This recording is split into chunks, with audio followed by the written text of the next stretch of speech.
Imagine a world where the colossal salaries of executives are not just numbers on a page, but a reflection of deep-rooted institutional practices. Now, consider the possibility that changing these figures is not as simple as tweaking a few policies or enforcing stricter regulations. Welcome to the complex realm of executive pay, where each decision is a byproduct of historical, cultural, and political forces beyond the boardroom's immediate control. Today we delve into this intricate issue through the lens of neo-institutional theory, particularly focusing on the concept of institutional isomorphism. By understanding the pressures that drive decision-makers to conform to established practices, we can uncover why proposed regulatory changes often fall short in curbing what many see as excessive executive compensation.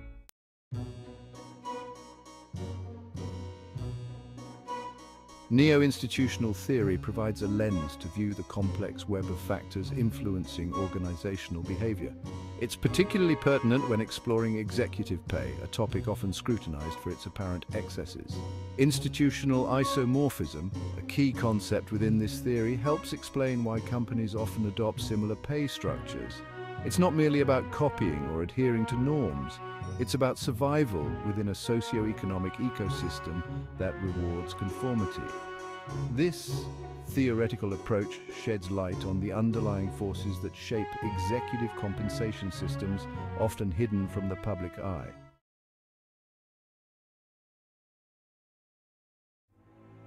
Three types of institutional pressures dictate how organizations behave: coercive, mimetic, and normative. Each plays a crucial role in the setting of executive pay. Coercive pressures come from laws and regulations. They force companies to comply under threat of sanctions. Mimetic pressures lead companies to mimic successful peers, a safer route than forging new paths. Normative pressures arise from professional standards and the expectations of industry peers. Together, these forces create a powerful current, pulling decision-makers towards established practices even when they seek to innovate or reform.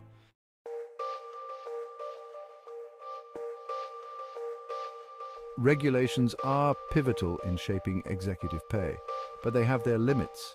While they can mandate certain practices or cap bonuses, they cannot change the foundational attitudes and beliefs that govern corporate behavior. The failure of regulations to curb excessive executive pay often stems from their inability to address the deeper institutionalized norms that pervade the corporate world.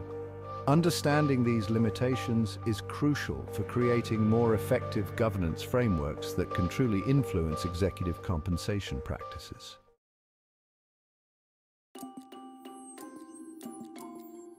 Professional networks serve as conduits for the spread of practices and norms.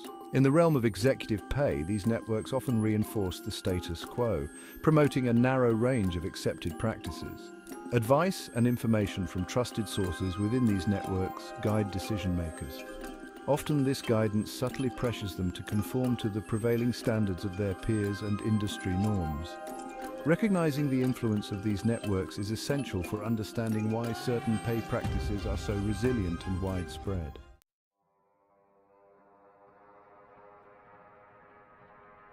Accountability in executive pay is not just about compliance with the letter of the law, it's about aligning pay practices with broader social and ethical standards which are increasingly demanded by stakeholders. This form of accountability pressures executives to justify their compensation not only to regulators but also to the public, whose scrutiny is ever intensifying.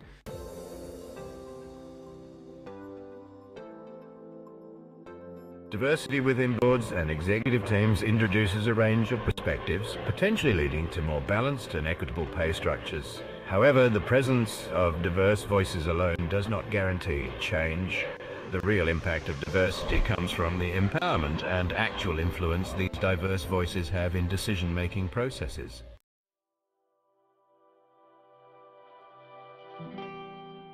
The tension between maintaining independence and conforming to industry standards is a central dilemma for executive pay decision-makers.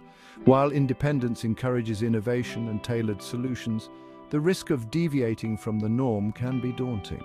This balance is crucial for organizations aiming to both fit in and stand out in a competitive corporate landscape.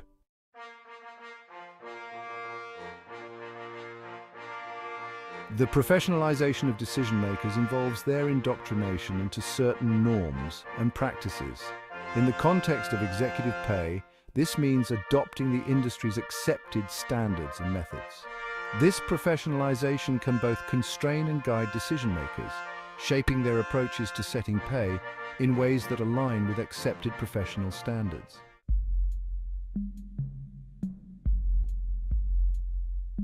Despite the pressures to conform, decision-makers do possess discretionary power. They interpret and implement pay-related regulations and norms in ways that can vary widely depending on the context and their personal and professional ethics. Understanding the scope and limits of this discretion is key to comprehending the variability in executive pay across different organizations.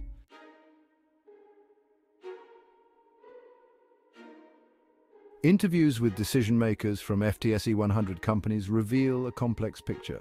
While many acknowledge the pressures to conform, they also highlight areas where discretion and individual judgment play crucial roles.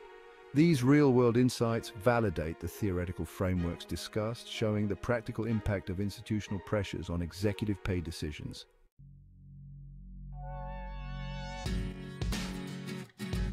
Grasping the nuances of neo-institutional theory can significantly enhance the effectiveness of policies aimed at regulating executive pay. It suggests areas where interventions might be more or less effective and highlights the importance of addressing institutional norms and pressures. Practitioners and regulators can use these insights to craft more nuanced, effective policies that go beyond mere compliance to foster genuine reform.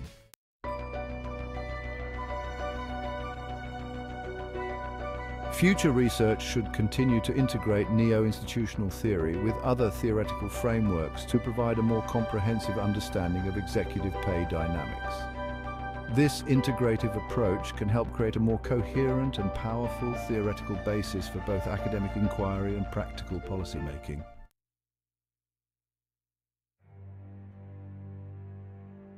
The disconnect between academic research and practical application is a significant challenge. Collaborative efforts between scholars and practitioners can bridge this gap, leading to research that is both theoretically robust and practically relevant. Such partnerships can enhance the relevance of academic work and ensure that research findings are effectively translated into practice, benefiting both the scholarly community and industry practitioners.